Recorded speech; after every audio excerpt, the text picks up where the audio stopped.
Hello प्यारे विद्यार्थियों, नमस्कार, राधे राधे। आ जाओ भाई, आज एक नया टॉपिक शुरू कर रहे हैं, रेशियो एनालिसिस। किसके लिए? अकाउंटेंट के लिए। और कौन से अकाउंटेंट के लिए? कहाँ की पोस्ट है भाई? ये ईएमआरएस और यूपी ट्रिपल एससी के। ठीक है, अकाउंटेंट हम यहाँ पर ऑडिटर भी डाल देते हैं। ऑडिटर इसलिए डाल दिया मेरे भाई क्योंकि ये जो टॉपिक है आपके यूपी ट्रिपल एससी से जो अकाउंटेंट एंड ऑडिटर की वैकेंसी आती है वहां पर ये टॉपिक दे रखा है। ठीक है, तो आज हम सीखने वाले हैं रेशियो एनालिसिस। पहले ये देख लो मेरे भाई, रेशियो एनालिसिस होता क्या है?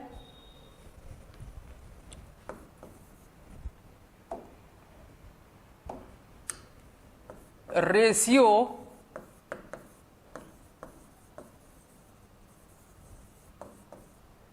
एनालिसिस होता क्या है? इसमें क्या होता है कि दो लेखांकन चर होंगे। सबसे पहला पॉइंट देखिएगा, दो लेखांकन चर होंगे, मतलब डेटा होगा कोई, उनके बीच अंकगणितीय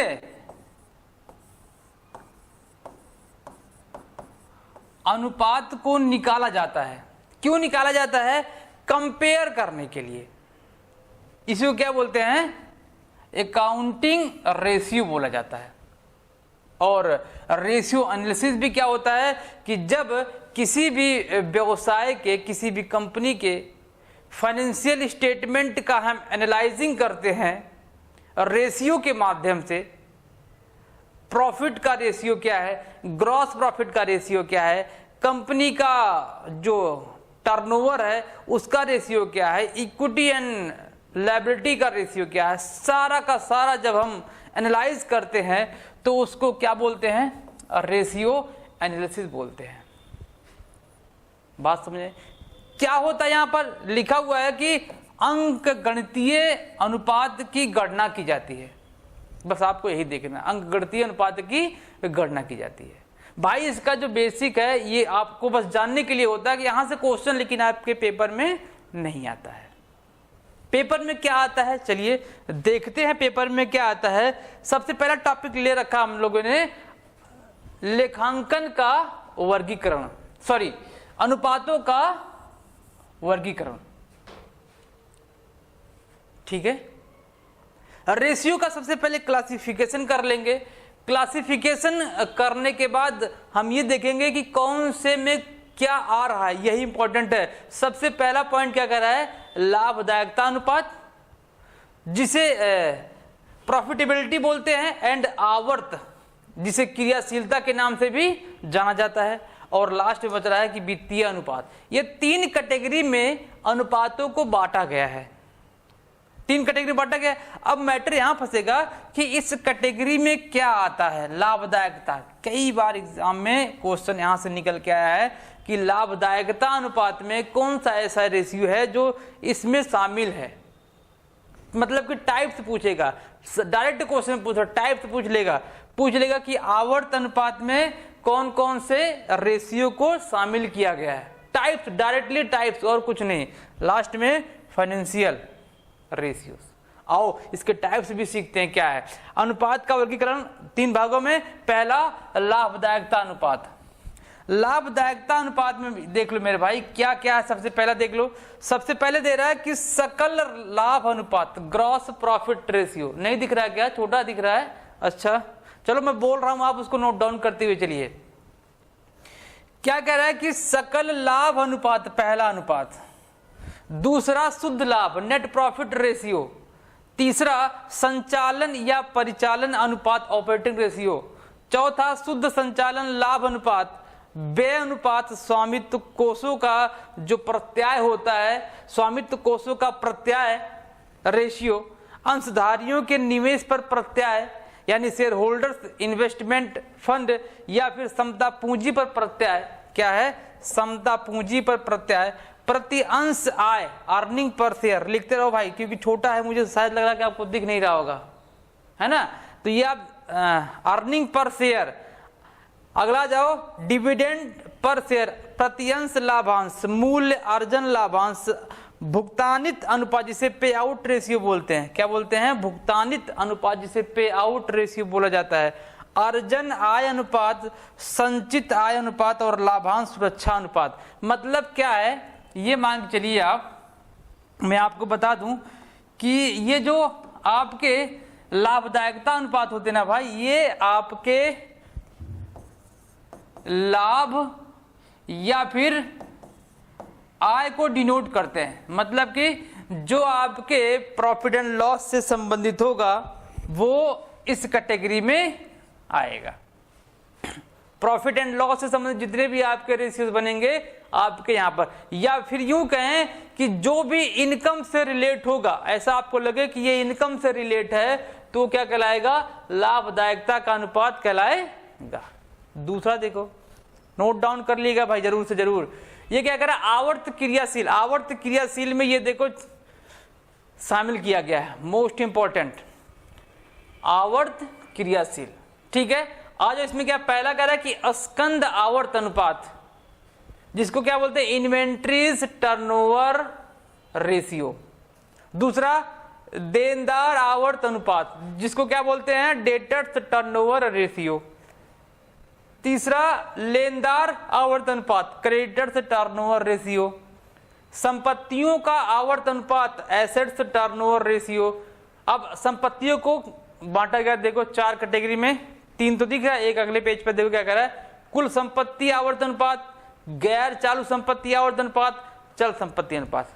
भाई देखो ये दूसरा है, पहला हम लोगों ने लाभदायकता का देखा। ये मान चलो कि इसमें से जो आवर्त अनुपात है इन सब के बारे में हम डिटेल देखने वाले हैं। क्या देखने वाले? पूरा का पूरा डिटेल देखेंगे। और जो आपका लाभदायकता का अनुपात है उसमें से जो इंपॉर्टेंट टॉपिक है उस पर चर्चा होगी, सब पर चर्चा नहीं होगी।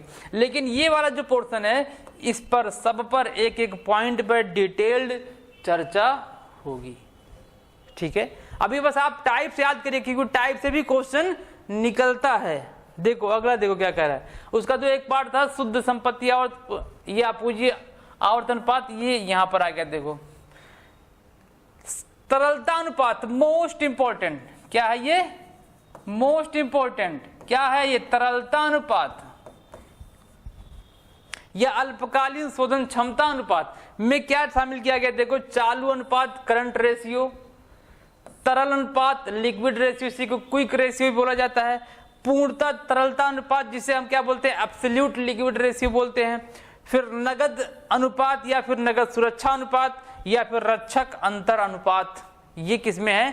तरलता अनुपात में शामिल किया गया है।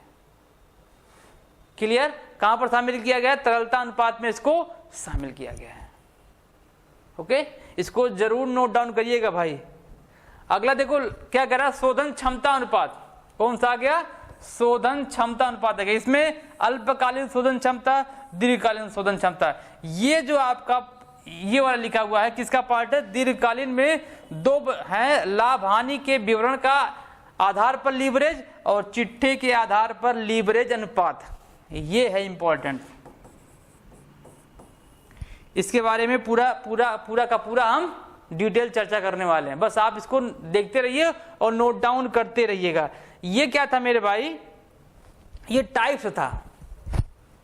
टाइप्स हम लोगों ने देख लिया है जहां से क्वेश्चन निकल के आपका आता है।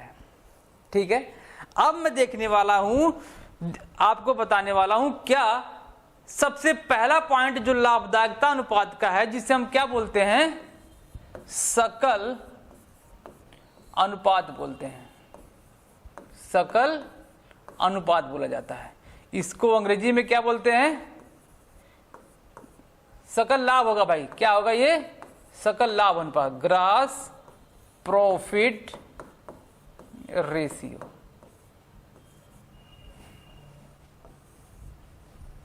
ठीक है, ग्रॉस प्रॉफिट रेशियो। अब ग्रॉस प्रॉफिट रेशियो कोई कंपनी क्यों निकालेगी? इसको चर्चा करते हैं। इस पर क्या कहते हैं? डीपली में देखते हैं कि सकल लाभ अनुपात कोई कंपनी क्यों निकालेगी, क्यों, इसके बारे में हम सीखते हैं कि इसको पढ़ो भाई, इंपॉर्टेंट है, किसी भी बिजनेसमैन के लिए इंपॉर्टेंट पहलू होता है। क्यों? देखो, सकल लाभ अनुपात किसी भी कंपनी के लिए इतना इंपॉर्टेंट होता है, इससे क्या होता है, उसकी लाभदायकता डिसाइड होती है, उसके सेल्स वैल्यू को, सेल्स प्राइस को बढ़ाया जाए कि नहीं बढ़ाया जाए, ये सकल लाभ ही डिसाइड करता है। कैसे? जो सकल लाभ का रेशियो निकल के आता है वह डिपेंड करता है कि सेल के प्राइस में कितना इंक्रीज किया जाए या कितना डिक्रीज किया जाए जिससे लॉस की अवस्था में ना जाए, और कितना बढ़ाया जाए इस प्रॉफिट को जिससे कंपनी को डिविडेंड देने के लिए पर्याप्त पैसा भी बच जाए और रिजर्व करने के लिए भी पैसा बच जाए, और संचालन व्ययों को भी संचालित करने के लिए जो पैसा लगता है वो भी आराम से निकल जाए। क्या रेशियो होना चाहिए? और जो सकल लाभ अनुपात होता है वो मैक्सिमम से मैक्सिमम होता है किसी भी कंपनी के लिए। इसका कोई मानक नहीं है कि इतना परसेंट ही होगा, इतने रेशियो में होगा तब कोई भी कंपनी का ग्रॉस प्रॉफिट रेशियो अच्छा माना जाता है, ऐसा कोई नहीं, इसका कोई मानक डिसाइड नहीं है। लेकिन क्या होता है कि कई प्रकार की कंपनियां होती हैं, सब कंपनियों के जो मानक होते हैं वो अलग अलग होते हैं, किसी का कोई अलग होगा, किसी का कुछ अलग होगा। इसीलिए क्या किया गया है कि लाभदायकता या सकल लाभ अनुपात का जो रेशियो है उसका कोई मानक बनाया ही नहीं गया है। बात समझ आई ना, कि इसका कोई मानक नहीं है। अभी जितने भी और आगे आने वाले हैं रेशियोज उसके अलग अलग मानक बनाए गए हैं, लेकिन इसका कोई मानक नहीं है। तीन बात क्लियर हुआ कि इसका कोई मानक नहीं है। और ये क्या होना चाहिए, हमेशा किसी भी व्यवसाय के लिए, किसी भी कंपनी के लिए ये हमेशा अधिक से अधिक होना चाहिए। जिससे क्या होगा, अधिक होगा जिससे क्या होगा, कंपनी के संचालन व्ययों को, कंपनी के अंशधारियों को लाभांश के लिए या कंपनी फ्यूचर के लिए रिजर्व अमाउंट आराम से रख सके, इतना इसका परसेंटेज होना चाहिए। क्लियर? लाभदायकता, ये सकल लाभ अनुपात हम क्यों पढ़ते हैं? 3 पॉइंट हुआ कि इसका भाई संचालन व्ययों को इकट्ठा करने के, संचालन व्ययों को इनकर जो होता है उसको पेमेंट करने के लिए, जिससे क्या होता है कि आसानी से कंपनी को या व्यवसाय को चलाया जा सके, ऑपरेट किया जा सके। अंशधारियों को लाभांश देने के लिए, तीसरा पॉइंट, दूसरा पॉइंट, तीसरा पॉइंट कह रहा है कि रिजर्व को मेंटेन करने के लिए। अच्छा, इसका देखो फॉर्मूला देखो, और मैं पॉइंट दिखाता हूं, इंपॉर्टेंट फैक्ट देखो। मैं ये कह रहा हूं कि देखो हम सवाल तो लगाते रहेंगे, जो इंपॉर्टेंट जहां से क्वेश्चन निकल के आने वाले हैं मैं वो आपको बताता हूं। क्या होता है कि जो मैं बार बार बोल रहा हूं कि ये अधिक से अधिक होना चाहिए। ये क्या होना चाहिए? अधिक से अधिक होना चाहिए। आपका लाभदायकता अनुपात अधिक से अधिक कैसे हो सकता? चलिए नोट डाउन करिए। पहला पॉइंट नोट डाउन करिए कि ग्रॉस प्रॉफिट रेशियो सकल लाभ अनुपात में वृद्धि किन किन कारणों से हो सकती है? ये पहला पॉइंट ध्यान रखिएगा।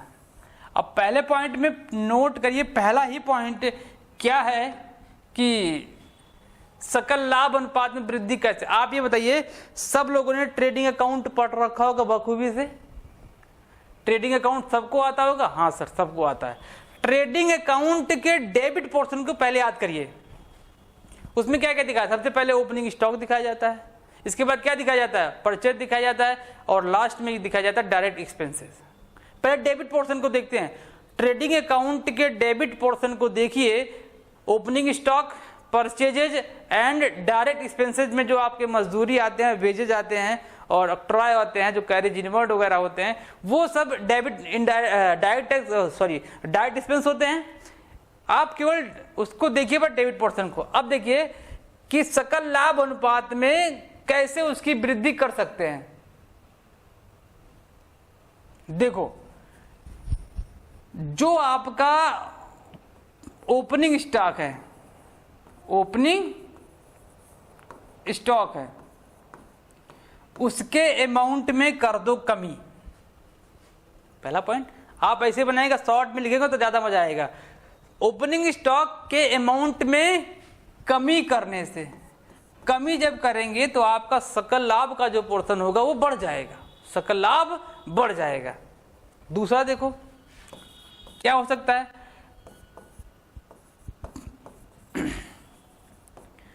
परचेज के प्राइस में या परचेज वैल्यू में क्या कर दो, कमी कर दो, या परचेज प्राइस जो होगा वो क्या कर दो, उसमें कमी कर दो। तीसरा देखो, डायरेक्ट एक्सपेंस जितने भी होंगे, डायरेक्ट एक्सपेंस को भी क्या कर दो, कम कर दो। ये बात समझ आएगी, तीन टॉपिक समझ में आए कि ओपनिंग स्टॉक को कम कर दो, परचेज को कम कर दो और डायरेक्ट एक्सपेंस को कम कर दो। जब ये कम कर देंगे तो सकल लाभ जो होता है वो ऑटोमेटिक बढ़ जाता है, और जब सकल लाभ बढ़ जाएगा तो क्या हो जाएगा, ऑटोमेटिक रेशियो बढ़ जाएगा। अब इसी के साथ कुछ और हो सकता है, हाँ सर बिल्कुल हो सकता है। ओपनिंग स्टॉक को कम कर दो और या बिक्री को बढ़ा दो, दो ऑप्शन बन सकते हैं, बिक्री को बढ़ा दो। ठीक है, आ जाओ इसी में देखता हूं, मैं आपको एक बताता हूं। अगला देखो, अब हम चलते हैं ट्रेडिंग अकाउंट के क्रेडिट पोर्शन में। कहां पर, क्रेडिट साइड में चलो, कहां क्या क्या दिखाया जाता है, वहां सबसे पहले सेल्स दिखाया जाता है, इसके बाद क्लोजिंग स्टॉक दिखाया जाता है। अब उसी दोनों में चेंजेस करने हैं, सेल्स और क्लोजिंग स्टॉक दिखाए जाते हैं, अब उसी दोनों में चेंजिंग करना। क्या करना है, देखो यहां पर कर दो सेल्स को इंक्रीज और क्लोजिंग स्टॉक को भी कर दो इंक्रीज। ये पहले कंडीशन में क्या बन जाएंगे, आपके सकल लाभ की वृद्धि ऐसे हो सकती है। ठीक है, 5 टॉपिक याद करिएगा, 1 2 3 4 एंड 5। क्लोजिंग स्टॉक को भी बढ़ा दो और सेल्स को भी बढ़ा दो। सेल्स को जब बढ़ाएंगे तो ग्रॉस प्रॉफिट रेशियो क्या हो जाएगा, बढ़ जाएगा। सेल्स को बढ़ा दो या सेल्स प्राइस को बढ़ा दो, लेकिन सेल्स प्राइस को जब बढ़ाएंगे तो कॉस्ट उसका क्या होना चाहिए, कोई चेंज नहीं होना चाहिए, कॉस्ट सेम होना चाहिए, कांस्टेंट होना चाहिए। यदि पता लगे कॉस्ट भी बढ़ जाए और सेल्स भी बढ़ जाए तो वहां पर क्या प्रभाव पड़ेगा, कोई नहीं प्रभाव पड़ेगा। जो सेल वैल्यू है, सेल्स जो हो रहा है, सेल्स के कॉस्ट में, कॉस्ट ऑफ गुड सोल्ड में कोई चेंजेस नहीं होने चाहिए, लेकिन सेल्स के प्राइस में या सेल्स के बल्क में क्या होना चाहिए, चेंजेस इंक्रीज हो जाएगा, तब सकल लाभ अनुपात में वृद्धि आपको देखने को मिलेगी। पहला पॉइंट। दूसरा पॉइंट देख लो, आ जाओ। दूसरा पॉइंट, सकल लाभ ग्रॉस प्रॉफिट, सकल लाभ अनुपात में कमी के कारण क्या क्या कारण हो सकते हैं, क्या क्या कारण बन सकते हैं। आप लोगों को ट्रेडिंग अकाउंट तो अच्छे से आता ना भाई? बिल्कुल सर, बहुत अच्छी तरीके से हम लोगों ने कक्षा 11 और 12 में, फिर इसके बाद बीकॉम में, और अभी तक सीखते हुए ही आ रहे हैं। तो उम्मीद है कि आप लोगों को ट्रेडिंग अकाउंट बहुत अच्छी तरीके से आ रहा होगा, क्योंकि सारा खेल ग्रॉस प्रॉफिट का ट्रेडिंग अकाउंट ही है। अगर ट्रेडिंग अकाउंट नहीं आएगा तो आप हमेशा कंफ्यूज रहेंगे। ठीक है, तो ये क्या था, सकल लाभ अनुपात में कमी कैसे हो सकता है। फिर से डेबिट पोर्शन को देखो, जो वहां पर लिखा था उसी का जस्ट उल्टा कर दो भाई। क्या कर दो, देखो ओपनिंग स्टॉक में कर दो वृद्धि, ओपनिंग स्टॉक में कर दो वृद्धि। दूसरा देखो,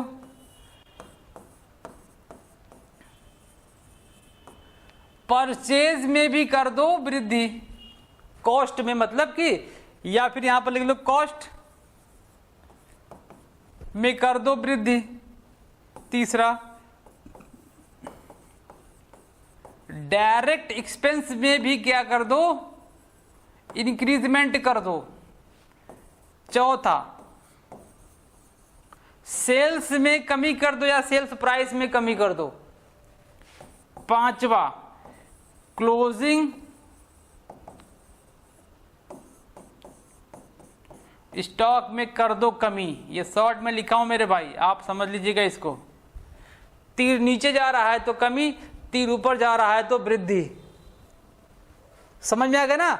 सकल लाभ अनुपात इन कारणों से घटाया जा सकता है, इन कारणों से बढ़ाया जा सकता है। तो क्वेश्चन कैसे पूछेगा आपसे, मैंने बताया तो क्वेश्चन कैसे पूछेगा। क्वेश्चन ये पूछेगा, निम्न में से कौन सा ऐसा ट्रांजैक्शन है, कौन सी ऐसी कमी या वृद्धि है जिससे सकल लाभ पर प्रभाव पड़ेगा। प्रभाव कमी भी हो सकता है, वो वृद्धि भी हो सकती है। निम्न में से कौन सी ऐसी स्थिति है जो सकल लाभ पर वृद्धि बनाएगी, क्या सकल लाभ में कमी लेके आएगी, सकल लाभ अनुपात में कमी लेके आएगी। तो ये कौन सा ऑप्शन है, ऑप्शन में यही 5 या 10 आपको मिलने वाले हैं, इससे ज्यादा कहीं नहीं। बस लैंग्वेज थोड़ा सा घुमाएगा और कुछ नहीं करेगा। मैंने शॉर्ट में समझाया है, थोड़ा सा लैंग्वेज का इशू होगा, लैंग्वेज थोड़ा सा घुमाएगा, इधर उधर करेगा, बाकी कहेगा वो यही कहेगा और कुछ नहीं कहने वाला है वो आपसे। ठीक है, ये तो था सकल लाभ का बेसिक जो आपके थ्योरी पोर्शन है। आओ चलो न्यूमेरिकल पोर्शन पे चलते हैं। न्यूमेरिकल पोर्शन क्या कह रहा है, ग्रॉस प्रॉफिट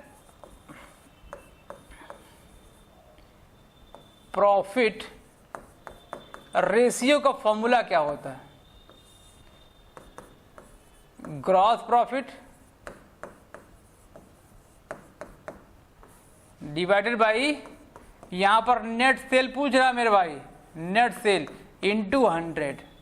जब रेशियो निकालने की बात करेगा तो फॉर्मूला इंटू 100 ही आएगा और कुछ नहीं, क्योंकि वो रेशियो परसेंटेज में निकल के आने वाला है। क्लियर, समझ में आ गया। चलो, ये आपका फॉर्मूला है। अब फॉर्मूले में आप ये देखेंगे कि नेट सेल कैसे निकलता है, ग्रॉस प्रॉफिट कैसे निकलता है।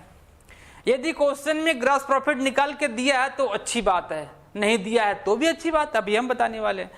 यदि प्रश्न में नेट सेल निकाल के दिया है तो भी अच्छी बात है, नहीं दिया है तो भी अच्छी बात है। कैसे निकलेगा अगर नहीं दिया है तो? सबसे पहले देखो gross profit. Gross profit simple सी बात है, आप अगर सिंपल क्वेश्चन पूछता है तो डायरेक्ट आप ट्रेडिंग अकाउंट बना के निकाल सकते हो, लेकिन सीधे पूछेगा नहीं ना, मैं बताऊं कैसे पूछेगा। तो gross profit equal to, gross profit is equal to क्या, आ जाओ क्या, sales minus cost of goods sold. इसी को शॉर्ट में बोला जाता है COGS बोला जाता है। मैं बार बार अगर COGS बोलूंगा तो आप कंफ्यूज मत होइएगा, ये बार बार सर बोल क्या रहे हैं। तो कॉस्ट ऑफ गुड्स सोल्ड के बारे में ही मैं COGS बताऊंगा। तो पहला निकल गया आपका ग्रॉस प्रॉफिट, ऐसे निकलेगा यदि नहीं दिया गया है। यदि इसके अलावा और कुछ देता है तो सेल्स में से क्या करेंगे, जितने भी हमारे ओपनिंग स्टॉक होंगे और परचेजेस होंगे, डायरेक्ट एक्सपेंस होंगे, घटा देंगे। जो नॉर्मल वे है, सिंपल वे है निकालने का ग्रॉस प्रॉफिट, वो ऐसा देगा नहीं। लेकिन या तो ग्रॉस प्रॉफिट निकाल के दिया रहेगा या तो फिर ऐसे दिया रहेगा। देखो नेट प्रॉफिट कैसे निकलेगा भाई, चलो देख लो। नेट प्रॉफिट इक्वल टू, जो आपके सेल्स होंगे, कौन से सेल्स, चाहे वो कैश हो चाहे वो क्रेडिट हो, दोनों को जोड़ेंगे। क्या करेंगे भाई, दोनों को जोड़ा जाएगा। अब इसमें से क्या कर देंगे, घटा देंगे सेल्स रिटर्न, सेल्स रिटर्न को माइनस कर देंगे, आपका निकल जाएगा नेट सेल्स। सॉरी ये सेल्स है भाई, नेट प्रॉफिट नहीं, नेट सेल्स। ठीक है, नेट सेल्स भी निकल गया, नेट प्रॉफिट भी निकल गया। ये देखो आप क्या निकल गया, दोनों आपके निकालना सिखा दिया मैंने। क्लियर? कभी कभी ये ना देके ये वाला पोर्शन ना सेल दिया होगा ना तो फिर आपका ये क्रेडिट सेल रिटर्न कुछ नहीं दिया होगा, कभी कभी दे देगा direct cost of good sale sold, cost of good sold दे देगा, ग्रॉस प्रॉफिट देगा। तो कैसे निकालेंगे? तो यहां से फॉर्मूला यहां से पक्षांतर करके अभी बताऊंगा कैसे, यहां से इसको इसको लेके आएंगे तो प्लस हो जाएगा। तो फॉर्मूला क्या बन जाएगा? Sales equal to gross profit plus COGS. तो आपका निकल जाएगा क्या? सेल्स निकल जाएगा। मतलब क्या? अगर ये तीनों में से दो उपलब्ध है आपको तो आप ग्रॉस प्रॉफिट भी निकाल सकते हैं, तो आप सेल्स भी निकाल सकते हैं, सीओजीएस भी निकाल सकते हैं। अगर तीनों में से दो आपके पास उपलब्ध है तो। क्लियर? समझ में आया ना? नेट सेल कैसे निकला? नेट सेल ऐसे निकलेगा और नेट प्रॉफिट ऐसे निकलेगा। सीओजीएस अगर दिया है तो ऐसे आप निकालेंगे। क्लियर? चलो आ जाओ क्वेश्चन देखें, सॉल्व करें क्वेश्चन। चलो सिंपल वे में क्वेश्चन सॉल्व करते हैं। एग्जांपल मैंने लिया, क्या लिया एग्जांपल? देखो आपका ग्रॉस प्रॉफिट मैं निकाल के दे रहा हूं पहले क्वेश्चन में। ग्रॉस प्रॉफिट मान लेते हैं 20,000 रुपये, ग्रॉस प्रॉफिट 20,000 रुपये। मैं डायरेक्ट नेट सेल भी निकाल के दे रहा हूं 1,00,000 रुपए, 1,00,000 रुपए। अब आपसे पूछ रहा हूं कि जीपीआर क्या होगा, ग्रॉस प्रॉफिट रेशियो क्या होगा? सीधा सीधा फॉर्मूले पे रखेंगे, सीधा सीधा फॉर्मूले पे रख देंगे। ग्रॉस प्रॉफिट ऊपर रखेंगे 20,000 और नेट सेल नीचे रखेंगे कितना? 1,00,000 इंटू 100 कर देंगे, आपका आंसर आ जाएगा। 2 जीरो यहां से काट दो और 3 जीरो यहां से काट दो तो आंसर कितना आ जाएगा? 20% आ जाएगा। क्या आपके एग्जाम में ऐसा क्वेश्चन आ सकता है? बिल्कुल आ सकता है भाई, बिल्कुल 110% आ सकता है। मैं आपको जीता जागता एग्जांपल देता हूं। अभी जो रिसेंटली में यूपी SSC का एग्जाम हुआ है, एकदम डिट्टो क्वेश्चन यही था, बस ये वाला पोर्शन थोड़ा सा चेंज था। और इसी में बच्चे जो देखे, क्योंकि कटना थोड़ा सा मुश्किल लग रहा था, डेटा थोड़ा सा टिपिकल दिया था, उसको देखते ही कुछ बच्चों ने उसको छोड़ दिया होगा। एकदम सिंपल वे में क्वेश्चन यही था। ग्रॉस प्रॉफिट दिया था, नेट सेल दिया था। जैसे मैं बताता हूँ क्या दिया था। डेटा यहाँ पे मान लेता हूँ मैंने दे दिया 241,263 दे दिया, ये वाला दे दिया। नेट प्रॉफिट ये आपका नेट प्रॉफिट दे दिया और नेट सेल दे दिया मैंने, नेट सेल दे दिया। क्या दे दिया? 31,63,262। ये देखो 3,16,326 और ये 2,41,000 इतना दे दिया। इंटू 100 करा दो। बस ये काटने में थोड़ा दिक्कत था, बाकी क्वेश्चन सेम यही था। ये यूपी SSC का जो ऑडिटर का एग्जाम हुआ, ऑडिटर और अकाउंटेंट का, उसमें ये क्वेश्चन आया हुआ था। बस क्या था, थोड़ा सा डेटा ऐसे था, डेटा ऐसे था तो काटना पीटना तो उतना आना चाहिए ना भाई। कॉमर्स वाले बच्चे हो तो उतना तो काटना पीटना आपको आना चाहिए। मानता हूं कि हाँ, हम लोगों को कैलकुलेटर से ही 11th 12th और बीकॉम में कैलकुलेशन कराया जाता है, लेकिन उतना तो कैलकुलेशन आना ही चाहिए आप लोग को। तो इसका भी आप लगा लीजिएगा, जो आएगा आंसर कमेंट बॉक्स में कर लीजिएगा। तो ये सिंपल वे में क्वेश्चन, यही क्वेश्चन सेम आया था आपके ऑडिटर के एग्जाम में। आ जाओ एक और एग्जाम्पल लेता हूं भाई मैं। क्या? देखो सपोज दे दिया जाए, क्या दे दूं मैं आपको? सेल्स देता हूं मैं। सेल्स में सबसे पहले मैंने लिख दिया कैश सेल्स 1,00,000 रुपए। इसमें दूसरा लिख दो, इसी में क्रेडिट सेल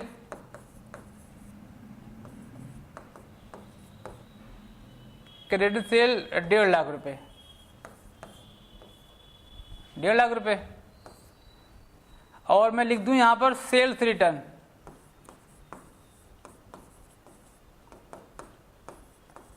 50,000 रुपए। ये हो गया। और मैं दूसरा पॉइंट आपको दे दूं, CO जीएस।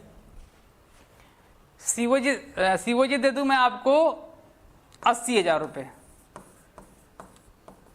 80,000 रुपये, 80,000 रुपये दे दूं, कितना दे दूं?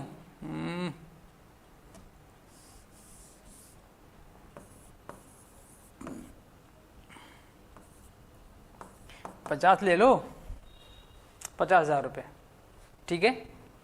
ये क्वेश्चन है और आपसे पूछ रहा है कि क्या निकालना है, ग्रॉस प्रॉफिट रेशियो निकालो, ये पूछ रहा है आपसे। कैसे निकालोगे? फॉर्मूले पे रखोगे ना? हाँ सर फॉर्मूला है ना आपके पास? जी बिल्कुल फॉर्मूला है, लेकिन फॉर्मूले पे रखने से पहले ना तो आपको नेट प्रॉफिट दिया है, सॉरी ना तो आपको ग्रॉस प्रॉफिट दे रखा है, ना तो आपको क्या दे रखा है, नेट सेल दे रखा है। एक मिनट भाई, थोड़ा सा कहीं मिस्टेक तो नहीं हुआ?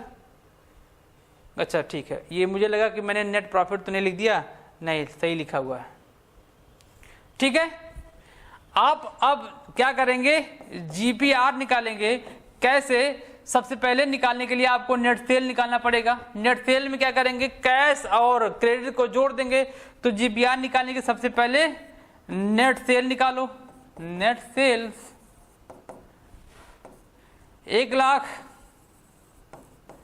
प्लस 1,50,000 माइनस क्या, 50,000, कितना आ जाएगा, 2 लाख आ जाएगा। हाँ भाई 2 लाख रुपए आपका नेट सेल आ गया। इसके बाद क्या निकालना पड़ेगा, ग्रॉस प्रॉफिट निकालना पड़ेगा। ग्रॉस प्रॉफिट का फॉर्मूला क्या होता है, sales minus COGS. Sales कितना आया, 2 लाख माइनस कितना, सीओ जीएस कितना, 50,000। आ गया आपका 1.5 लाख रुपए। कुछ ज्यादा नहीं आ गया भाई, चलो आने दो, जो भी आए, अब आ गया तो आ गया। चलो परसेंटेज निकालते हैं। जीपीआर का परसेंटेज कैसे निकलेगा, ग्रॉस प्रॉफिट ऊपर रखो 1.5 लाख, नीचे क्या रखो, 2 lakh net sales into 100। 2 zero यहां से काटो, कट गया। 3 जीरो यहां से उड़ा दो, 3 जीरो कट गया। बचा कितना, 150। 150 को 2 से काट देंगे तो कितना आ जाएगा, 75%। है ना आसान भाई, 75% आ गया, है ना आसान। बस आपको सिस्टम पता होना चाहिए, हमको करना क्या है, कहां से क्या पकड़ के लेके आएंगे जिससे हमारा ग्रॉस प्रॉफिट मिल जाएगा। ओके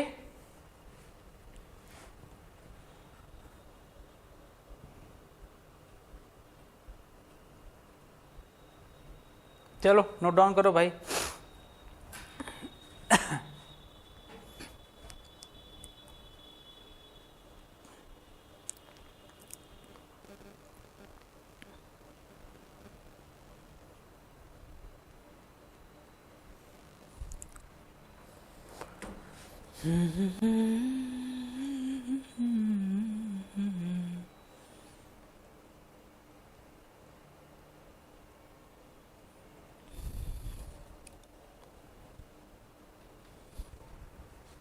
हो गया।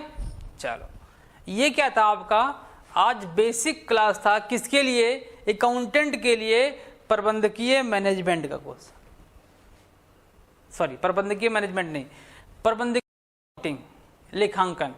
आज हम लोगों ने बेसिक देखा।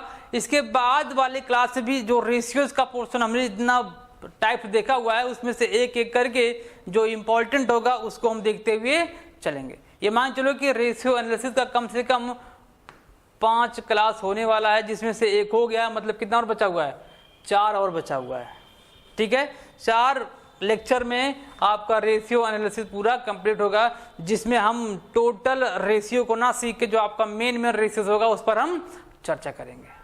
जहां से क्वेश्चन निकल, वो तो पूरा एमकॉम लेवल का सिलेबस था भाई, जो मैंने आपको टाइप्स बताया, लेकिन वो जो सिलेबस में दिया है टाइप्स वाला पोर्शन आपसे क्वेश्चन पूछता है, तो इसलिए मैंने उसको आपको बता दिया। अब एक एक रेशियो को हम लोग सीखेंगे। अब इसका प्रैक्टिस भी करेंगे क्वेश्चन के माध्यम से। जब ये टॉपिक पूरा कंप्लीट हो जाएगा, इस पर हम क्वेश्चन के माध्यम से क्वेश्चन और लगाने का प्रयास करेंगे और आपसे भी सॉल्व करवाएंगे। ठीक है, चलिए पढ़ते रहिए और मिलते हैं आपसे अगली क्लास में एक नए टॉपिक के साथ। इसका अगला टॉपिक ऑपरेटिंग रेशियो और net profit ratio. Next class में आपका ये 2 पॉइंट होने वाला है। ठीक है, मिलते हैं आपसे अगली क्लास में। तब तक के लिए पढ़ते रहिए, मुस्कुराते रहिए। Bye bye, take care.